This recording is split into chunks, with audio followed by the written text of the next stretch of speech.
Operation താമര ചീറ്റി എന്ന് പൂർണ്ണമായി നമുക്ക് പറയാറായിട്ടില്ല. അതൊരു സ്റ്റെപ്പും കൂടിയുണ്ട്. അത് ഈ കൂറുമാറിയ എം പിമാർ കൂറുമാറ്റ നിയമത്തിന് കീഴിൽ അവരുടെ എം പി സ്ഥാനം നഷ്ടപ്പെടും എന്ന രീതിയിൽ ഒരു വിധി വരാൻ സാധ്യതയുണ്ട്. അത് വന്നാലേ ചീറ്റൽ പൂർണ്ണമാവുള്ളൂ. പക്ഷെ ഇപ്പം തന്നെ വേറെ തരത്തിൽ ചീറ്റി 7 എം പിമാരെ, അത് എം പിമാരെന്നൊക്കെ പറഞ്ഞാൽ അതിൽ പൊളിറ്റിക്കലായിട്ടുള്ള 1-2 പേരൊഴിച്ചാൽ ബാക്കിയൊക്കെ വ്യവസായികളും ക്രിക്കറ്റ് കളിക്കാരും സിനിമാക്കാരും ഒക്കെയാണ്. അതുപോട്ടെ, അവരെ കാശ് കൊടുത്ത് മാറ്റി എന്ന് പറഞ്ഞാൽ ഒരു കാര്യമില്ല. അല്ലെങ്കിൽ അവരെ പേടിപ്പിച്ച് മാറ്റി, സമാധാന ഭേദദണ്ഡം എന്നല്ലേ പറയുക ചാണക്യൻ, അതിൽ മാറ്റി. പക്ഷേ അടിസ്ഥാനപരമായി അവരുടെ ലക്ഷ്യം എന്താ? പഞ്ചാബിൽ തെരഞ്ഞെടുപ്പ് ജയിക്കലാണ്. ഇതുകൊണ്ട് പഞ്ചാബിൽ തെരഞ്ഞെടുപ്പ് ജയിക്കാൻ പറ്റില്ല എന്ന് ആദ്യം മുതലേ പറയുന്ന ഒരാളാണ് ഞാൻ. കാരണം ഈ പോയ എം പിമാരിൽ ആരും വലിയ തോതിൽ ഒരു ജനപിന്തുണയുള്ള ആളുകളല്ല. അവർ നേരിട്ട് തെരഞ്ഞെടുപ്പ് ജയിച്ചവരല്ല, രാജ്യസഭാ തെരഞ്ഞെടുപ്പിൽ ജയിച്ചവരാ, MLA-മാരുടെ പിന്തുണ കിട്ടി ജയിച്ചവരാണ്. അവരെ നിർത്തിയതിനെതിരെ തന്നെ ആം ആദ്മിയിൽ വലിയ തർക്കങ്ങൾ ഉണ്ടായിട്ടുണ്ട് എന്നുള്ളത് വേറെ കാര്യം. ഇത്തരം രാഷ്ട്രീയക്കാരെ നിർത്താമോ എന്ന് വളരെ തുടക്കം മുതൽ തന്നെ വലിയ തോതിലുള്ള ചോദ്യങ്ങളുണ്ട്. ബിസിനസ്സുകാർ കാശ് കൊടുത്താൽ അവരെ നിർത്താമോ ഒക്കെയുള്ള ചോദ്യമുണ്ട്.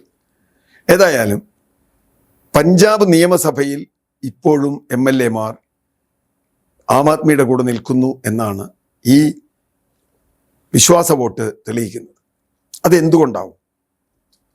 അടുത്ത വർഷം തെരഞ്ഞെടുപ്പ് നടക്കാൻ പോവുകയാണ് പഞ്ചാബിൽ തെരഞ്ഞെടുപ്പ് നടക്കുമ്പോൾ MLA-മാർക്ക് ജയിക്കണ്ടേ? BJP പഞ്ചാബിൽ ഒരു വലിയ രാഷ്ട്രീയ ശക്തിയേ അല്ല. അവിടെ ആം ആദ്മിയും കോൺഗ്രസും കുറച്ച് അകാലിദളും, ദുർബലമായ അകാലിദളും കഴിഞ്ഞിട്ടാണ് BJPക്ക് അവിടെ സ്ഥാനം. അകാലിദളുമായി ഒന്നിച്ചു ചേർന്ന് മത്സരിച്ചിട്ട് പോലും BJPക്ക് അവിടെ വേരുറപ്പിക്കാൻ കഴിഞ്ഞില്ല പഞ്ചാബിൽ. ആ ഒരു സാഹചര്യത്തിൽ MLA-മാരുടെ മനസ്സിലുള്ള ആദ്യത്തെ ചോദ്യം എന്താ? കൂറുമാറിയാൽ അടുത്തവണ ജയിക്കാൻ പറ്റുമെന്നാണ്. BJPയിലേക്ക് കൂറുമാറിയാൽ അവർക്ക് അവിടെ ജയിക്കാൻ പറ്റില്ല എന്ന കാര്യത്തിൽ ഒരു തർക്കവുമില്ല. പറ്റില്ല, അവർക്ക് ജയിക്കില്ല. അപ്പോൾ വീണ്ടും MLA ആവാൻ പറ്റില്ലെങ്കിൽ പിന്നെ ആരെങ്കിലും ഈ ബുദ്ധിമുട്ടിന് പോകും. പിന്നെ കാശ് മേടിച്ച് പോണവരൊക്കെ ഉണ്ടാവും, അവരറിയില്ല. ഇനി ബാക്കിയുള്ളവരാരും പോവില്ല. അതുകൊണ്ട് അന്ന് തന്നെ ഞാൻ പറഞ്ഞിരുന്നു, MLA-മാർ BJPയിലേക്ക് പോകാനുള്ള സാധ്യത ഏതാണ്ട് 0ആണ്. 1-2 പേര് പോവില്ല എന്നല്ല, എന്നാലും. കാരണം അവരുടെ ഭാവി വലിയ പ്രശ്നത്തിലാവും. BJPക്ക് പഞ്ചാബിൽ ജയിക്കാൻ കഴിയില്ല. ഒരുപക്ഷെ അവർ കോൺഗ്രസിലേക്ക് പോയേക്കാം, നമുക്കറിയില്ല. അതിൻ്റെ രാഷ്ട്രീയ സാഹചര്യം വേറെയാണ്. കാരണം കോൺഗ്രസിൽ പോയാൽ ചിലപ്പോൾ അവർക്ക് അടുത്ത ഇലക്ഷൻ ജയിച്ചു എന്ന് വരാം.